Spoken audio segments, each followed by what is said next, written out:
Minecraft has been around for nearly 17 years now. In this almost 2-decade run, development has spanned many versions. From its pre-classic origins to the full release, the game has undergone a developmental evolution, transitioning from the rapid patches of InfDev and prior to the distinct versions in alpha and beta, followed by themed updates in the full release, and finally residing on game drops. While this history is vast, I will be focusing on updates post the full release, specifically the motivations behind the current abandonment of major updates in favor of the drop system, culminating in 1.21 and the upcoming release of 26.1. In early 2023, Mojang had just come off of the disastrous launch of Caves and Cliffs, which they had split into 3 parts, where Cave and Mountain Generation, the Deep Dark, Archaeology, and Bundles were all supposed to be released in the summer of 2021, mind you. After this, Trails and Tales was released in the summer of 2023.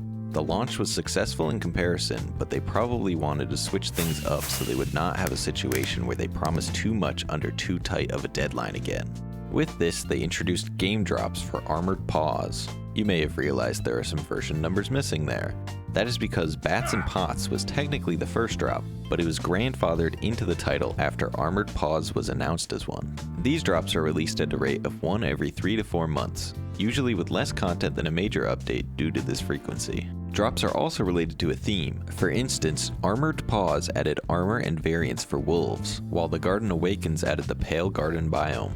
There have been 8 drops so far, 9 if you include Tricky Trials, which I would. The main similarity of this format and the old major updates is that they both have a central theme, but major updates contained more content with a larger development cycle of around a half a year to a year and a half. The primary difference between these release philosophies lies not in the volume of the content though, but rather the cultivation of a community moment, in other words, hype. These large updates usually felt like a big event. They were substantial additions. I still remember playing all of the pre-releases of the Nether update waiting for it to officially come out. But my fondness for that update is not unique. I also feel this way about Update Aquatic, Caves and Cliffs, and the update that changed the world, all being extensive reworks of vital exploration systems. Yet I can't help but think that if scaled down versions of these updates came out now in the drop system, that they would be forgotten about. It reminds me of 1.15, which you probably do not even know what its theme was until I tell you. It was Buzzy Bees, which had a significant impact on Redstone with the addition of honey blocks. Or 1.10, the Frostburn update, which added polar bears and magma. But those updates were not exciting or greatly anticipated, and this is partially due to the amount of content and what that content was. This is how I feel about the drops of now. They've been adding little pockets of content that just do not feel significant. For instance, Chase the Skies added essentially 2 things, the Happy Ghast and its saddle. Or The Garden Awakens, which added a whole biome, but I don't even see YouTubers touch that content. They get the pale moss and they're out of there. This could suggest that the current delivery method of content fails to hold the community's attention for long. I think if Mojang wants to stick with the drop system, a more effective roadmap would involve reframing a collection of drops as a drawn-out major update. But what would that look like? If we take 1.21 as an example, Tricky Trials was the first 2 updates, so let's say it is the backbone of the update, in other words, the theme. So 1.21.2 should now expand on the ideas presented in the first 2 drops. Let's say add new trial layouts or block themes. Then the next drop can expand even further on these trials. For instance, updating the cave generation to have random copper blocks showing you that a trial is close by, and the copper could be more aged further away from the structure. Or adding a new, harder trial difficulty for a guaranteed rare item. Now this may not help the feeling that the released updates are too small and feel insignificant, but I think when looking back at the whole of the update including all drops, it would feel like a refined and cohesive addition to the game that is worth being included. This of course relies on Mojang keeping drops, but what if Mojang doesn't want to follow that format? All hope is not lost. Major updates may make a resurgence as they've stated there are plans for them in the future. And this may just be the best way to address the community's biggest point of discussion, the end update. Everywhere you look, people are clamoring about how the end needs new content, and I agree with this sentiment. The end has been untouched for a decade now.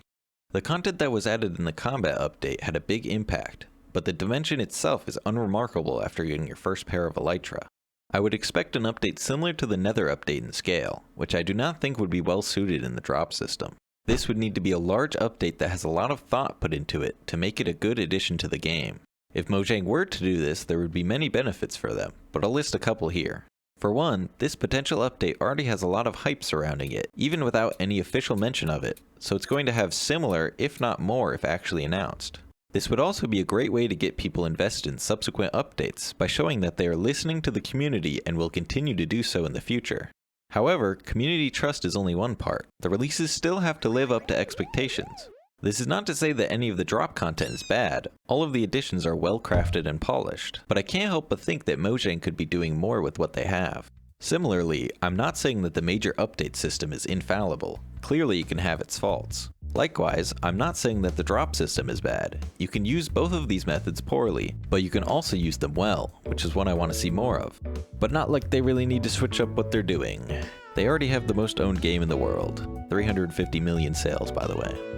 Anyways, that's all I got for now. Thank you for making it this far into the video.